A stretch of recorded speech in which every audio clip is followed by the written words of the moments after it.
جو اطراف مدین میں جا کر روزانہ بیٹھ جایا کرتے تھے اور باہر سے آنے والوں کو حضرت شعیب کے خلاف اچھی بری باتیں کہہ کر بہکا دیا کرتے تھے۔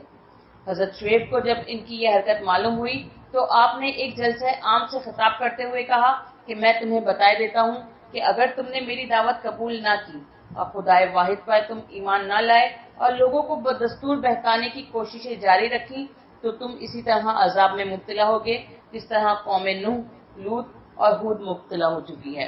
میں تمہیں ہدایت کرتا ہوں کہ اپنی حرکتوں سے باز آ جاؤ، خدا پر ایمان لاؤ، میری نبوت کو تسلیم کرو، ڈاکہ زنی چھوڑ دو، ناپ تول درست کرو ورنہ تباہ و برباد ہو جاؤ گے۔ یہ سن کر اہل مدین، جن کا سربراہ کلمند بادشاہ تھا، کہنے لگا، اے شعیب، اب تم حد سے بڑھ گئے ہو۔ ہم قرابت کا خیال کرتے ہیں اور تمہاری کمزوری پر رحم کرتے ہیں، ورنہ تمہارے ساتھ وہ کچھ کرتے کہ تم بھی ساری عمر یاد رکھتے۔ سنو، تم نے جو نبوت کا ڈھونگ رچا رکھا ہے، ہم اسے کبھی تسلیم نہیں کریں گے۔ ہمیں علم ہے کہ تم پر جو ایمان لا رہے ہیں ان کے دماغ خراب ہو گئے ہیں۔ ہمیں افسوس ہے کہ تم اچھے خاصے آدمی تھے، اب تمہیں نبوت کا خبت ہو گیا ہے۔ اب ہم تم سے بہت واضح طور پر کہہ دیتے ہیں کہ تم اپنی غلط تبلیغ سے باز آ جاؤ ورنہ ہم تم کو اور تمہارے ماننے والوں کو یہاں سے باہر نکال دیں گے۔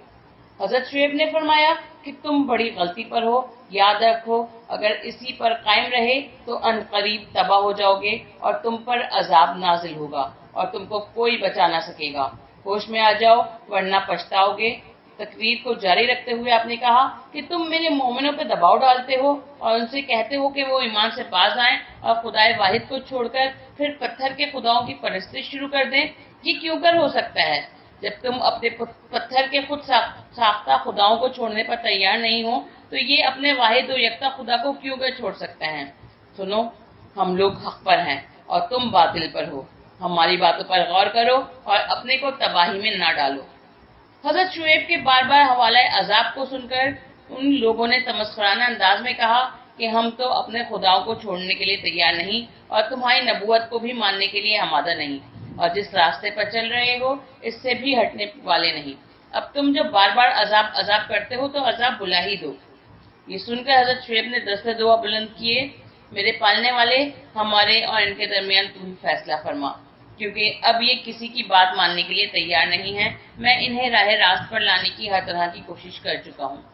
بالآخر حضرت جبرائیل نازل ہوئے اور حضرت شعیب سے کہنے لگے کہ تم اپنے ماننے والوں کو لے کر اس زمین سے باہر چلے جاؤ کیونکہ اب عنقریب عذاب آئے گا۔ حضرت شعیب اپنے ماننے والوں کو لے کر، جن کی تعداد بار روایت روضۃ الصفا 1070 اور بار روایت ناسخ التواریخ 1700 تھی، مدین سے روانہ ہو گئے۔ ایک روایت میں ہے کہ یہ لوگ جس وقت روانہ ہوئے تو اہل مدین تمسخرانہ طور پر ان لوگوں پر ہنسنے لگے اور کہتے تھے یہ پاگل لوگ ہیں، انہیں عذاب دکھائی دے رہا ہے اور یہ جا رہے ہیں۔ حضرت شعیب مقام مدین سے روانہ ہو کر ایکا میں پہنچنے ہی والے تھے، یعنی ابھی ایک فرسخ گئے تھے کہ اہل مدین پر عذاب الہی کا نزول شروع ہو گیا۔ آسمان سے تند و تیز اور شدید گرم ہوا کی آمد شروع ہو گئی اور 7 شبانہ روز جاری رہی۔ اس ہوا نے تمام چیزوں کو کھولا دیا اور اس کی گرمی سے بے شمار افراد ہلاک ہو گئے۔ سخت زلزلہ اس ہوا کے ساتھ تھا اور گھر برابر گر رہے تھے اور لوگ ہلاک ہو رہے تھے۔ کچھ وہاں سے بھاگ کر ایکا کی طرف چلے کہ وہاں پناہ لیں۔ وہ لوگ جو ہی گھروں سے نکلے اور روانہ ہوئے، تپش نے ان کے بدن کو بھون دیا۔ زمین پر پاؤں رکھتے تھے تو گوشت پک کر زمین پر گر جاتے تھے۔ آخر الامر یہ منتشر ہو رہے تھے، خدا نے انہیں ایک مقام پر اس طرح جمع کر دیا کہ ایک ابر سیاہ ظاہر کیا گیا۔ یہ لوگ سمجھے کہ بارش کا ابر ہے، اس کے نیچے آ کر جمع ہو گئے۔ اس وقت جبکہ عذاب الہی سے آسمان و زمین، ہوا اور فضا سب سے آگ نکل رہی تھی، انہیں سایہ ابر بہت غنیمت معلوم ہوا۔ جب سب کا اجتماع ہو گیا تو اس ابر سے آگ برسی اور سب جل کر خاکستر ہو گئے۔ پھر خدا نے مدین کے ان باشندوں کو جو وہیں پڑے تھے ایک ہیبت ناک تیز آواز کے ذریعے سے واصل جہنم کر دیا۔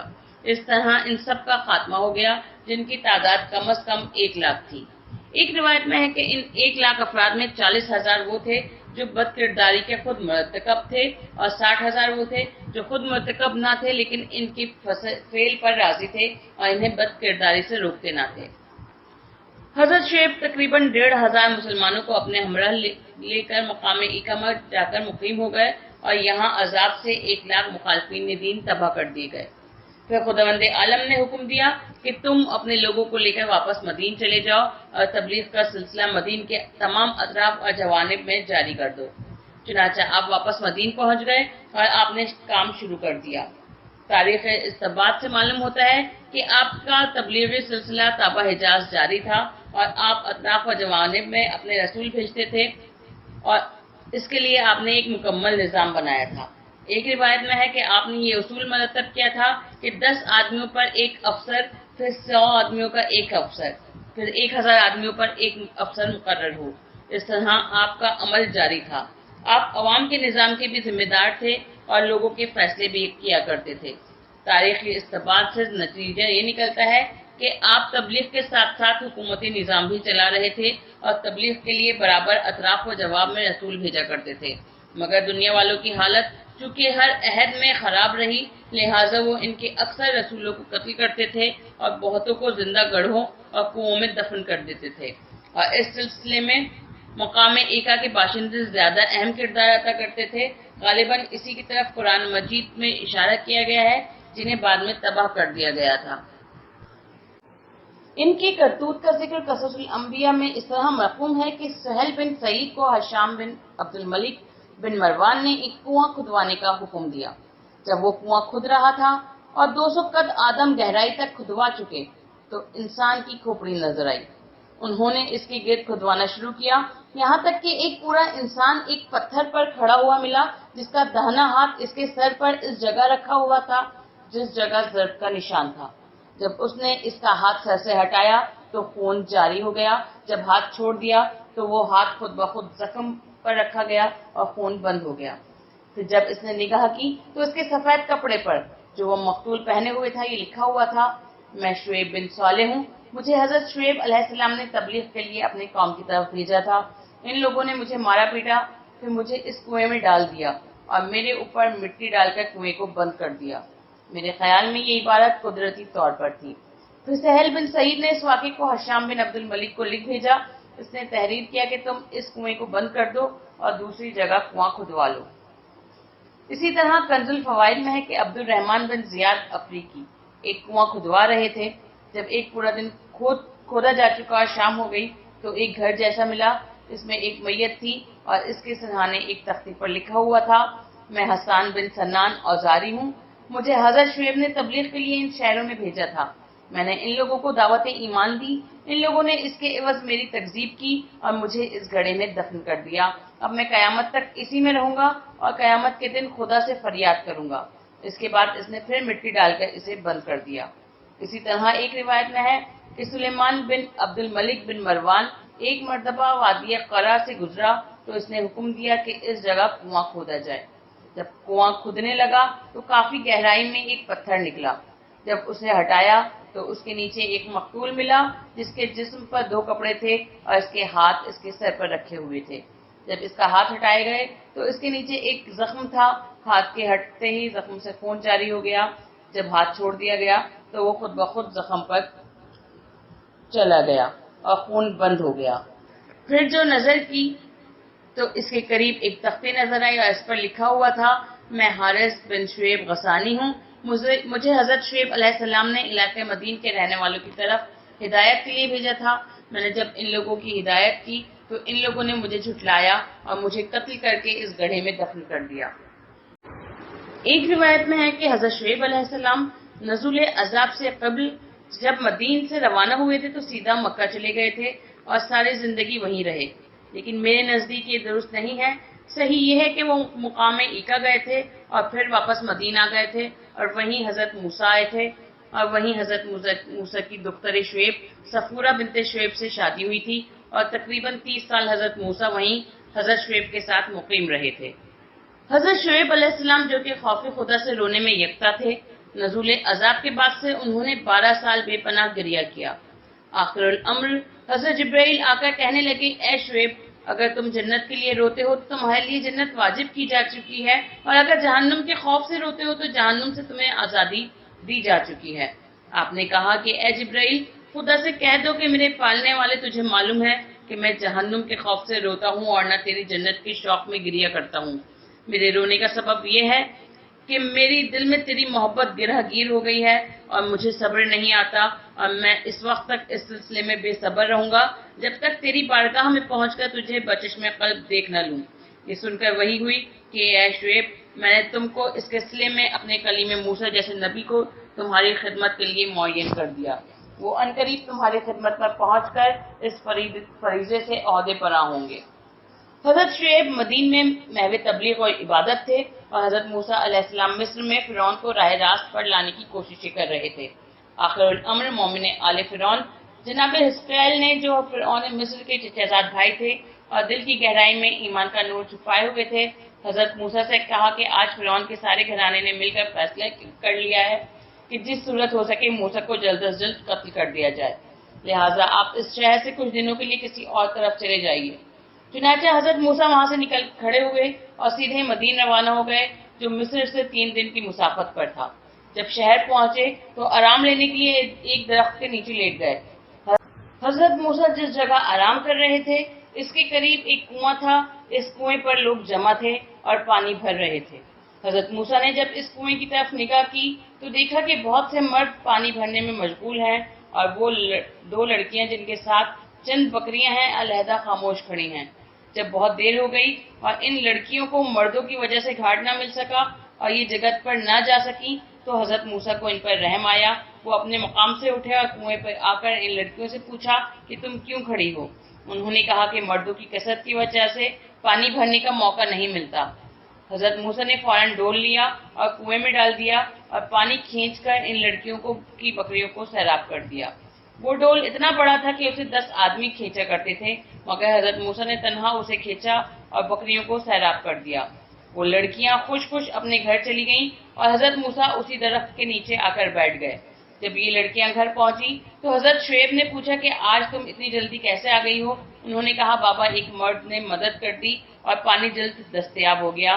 وہ مرد کوئی بڑا طاقتور معلوم ہوتا ہے، کیونکہ اس نے ہمارے لیے اس ڈول کو نہایت تنہا کھینچا جس کو 10 آدمی کھینچا کرتے تھے۔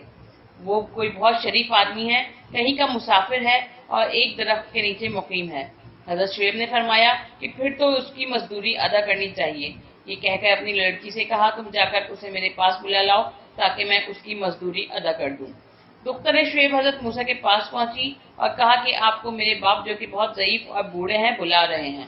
حضرت موسیٰ اٹھ کھڑے ہوئے اور کہنے لگے تم مجھے راستہ بتاتی جاؤ، میں آگے آگے چلوں گا اور تم پیچھے پیچھے آؤ، کیونکہ ہم اولاد یعقوب عورت کے عقب میں نظر نہیں کرتے۔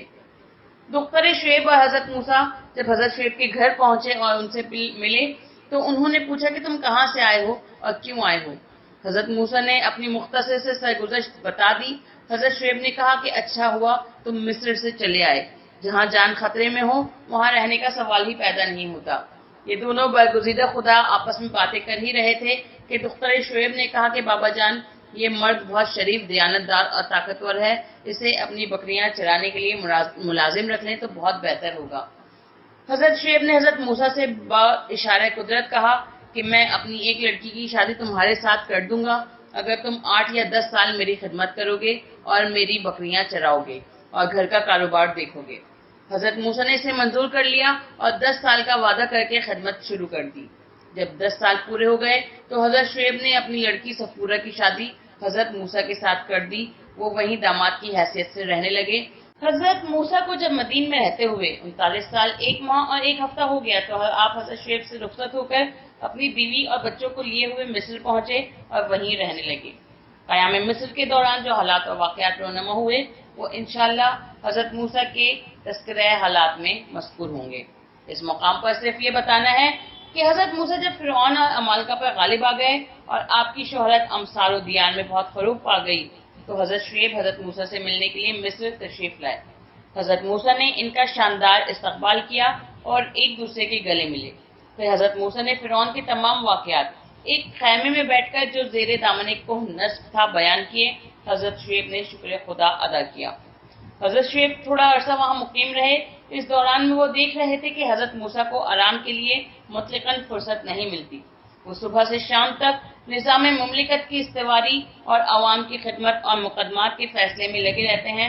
اس سے متاثر ہو کر انہوں نے حضرت موسیٰ سے کہا جس طرح تم کام کرتے ہو اس طرح تمہیں دشواری بہت زیادہ ہے۔ کام کا نظام اس طرح قائم کرو کہ ہر 10 افراد پر ایک اور 100 افراد پر ایک اور 1000 افراد پر ایک دیانتدار، ایماندار اور لائق و فائق شخص کو مقرر کرو اور وہ اپنے متعلقہ حلقے کو نظام درست کرے اور مقدمات کے فیصلے کرے اور دیکھ بھال کرے۔ جو ان سب سے بڑا معاملہ ہو وہ تمہارے پاس پیش کیا جائے۔ حضرت موسیٰ نے اسے پسند کیا اور مصر میں اس قسم کا نظام رائج کر دیا گیا۔ میرا خیال ہے کہ دنیا کا نظام جو اسی اصول پر قائم ہے وہ حضرت شعیب ہی کے ارشاد کا نتیجہ ہے۔ حضرت شعیب پھر مصر سے واپس مدین تشریف لائے۔ پھر بروایت ناسخ التواریخ حضرت موسیٰ اپنے بال بچوں کو لیے ہوئے مدین آئے اور تھوڑے عرصے کے بعد واپس چلے گئے۔ حضرت شعیب اپنی جانشینی کی فرائض اپنے داماد حضرت موسیٰ کے سپرد کر کے مکہ معظمہ چلے گئے اور وہاں پہنچ کر 220 سال کی عمر میں انتقال فرما گئے۔ انا للہ و انا الیہ راجعون۔ روایات میں ہے کہ انہیں درمیانے رکن و مقام دفن کیا گیا۔ ایک روایت میں ہے کہ آپ نے مدین ہی میں انتقال کیا اور علاقہ شام ہی میں دفن کیے گئے۔ ایک روایت میں ہے کہ آپ کی وفات حضرت موسیٰ سے آخری ملاقات کے 7 سال 4 ماہ بعد واقع ہوئی۔ ایک روایت میں ہے کہ آپ کا انتقال حضرت موسیٰ سے پہلی ملاقات کے 70 سال بعد ہوا۔